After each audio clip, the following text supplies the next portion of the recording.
गुज़िश्ता रात कराची में fire police ने कार्रवाई करते हुए 4 डाकुओं को गिरफ्तार कर लिया, जबकि दूसरी जानिब किमाड़ी पुलिस ने भी कार्रवाई के दौरान 4 मुनशियात फरोशों को गिरफ्तार कर लिया है। मजीद जानते हैं शहजाद चौधरी से। जी शहजाद, बताइएगा। जी बिल्कुल, देखें रात गए जो कराची में मुख्तलिफ हादसात और जो पुलिस की जानिब से कार्रवाइयाँ की गई, इसका मैं आपको बता दूं।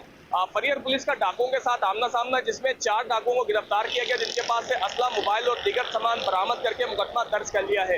एक जानिब और मैं आपको बताऊं, इब्राहिम हैदरी में आपसी झगड़े के ऊपर फायरिंग का तबादला पेश आया, जिसमें एक शख्स जख्मी शख्स को तिब्बी इलाज के लिए अस्पताल मुंतकिल किया गया, जबकि पुलिस की जानिब से वाकये की तहकीकात की जा रही है। एक जानिब और मैं आपको बताऊं तो करीमाबाद पुल के करीब टैंकर की टक्कर से बाइक सवार जांबाज जिसकी लाश को जिला अस्पताल मुंतकिल कर दिया गया, जबकि पुलिस की जानिब से मुकदमा दर्ज कर लिया है। एक जानिब और मैं आपको बताऊं तो गुलशन मेमार नादरन बाईपास के करीब पुलिस मुकाबला हुआ, जिसमें एक डाकू को जख्मी हालत में गिरफ्तार किया गया, जबकि इसका दूसरा साथी अंधेरे का फायदा उठा के वहां से फरार होने में कामयाब रहा। जबकि जख्मी डाकू को तिब्बी इलाज के लिए अस्पताल मुंतकिल किया गया, जबकि इसके दूसरे साथी के लिए मुख्तलिफ जगहों पे छापे मारे जा रहे हैं। एक जानिब और मैं आपको बताऊं तो सरजाली पुलिस का डाकुओं के साथ आमना सामना, जिसमें 2 जख्मी समेत 3 अफराद को गिरफ्तार किया गया, जिनके पास से असला, मोबाइल और दीगर नकली सामान बरामद किया गया। जख्मियों को तिब्बी इलाज के लिए अस्पताल मुंतकिल करके मुकदमा दर्ज कर लिया है।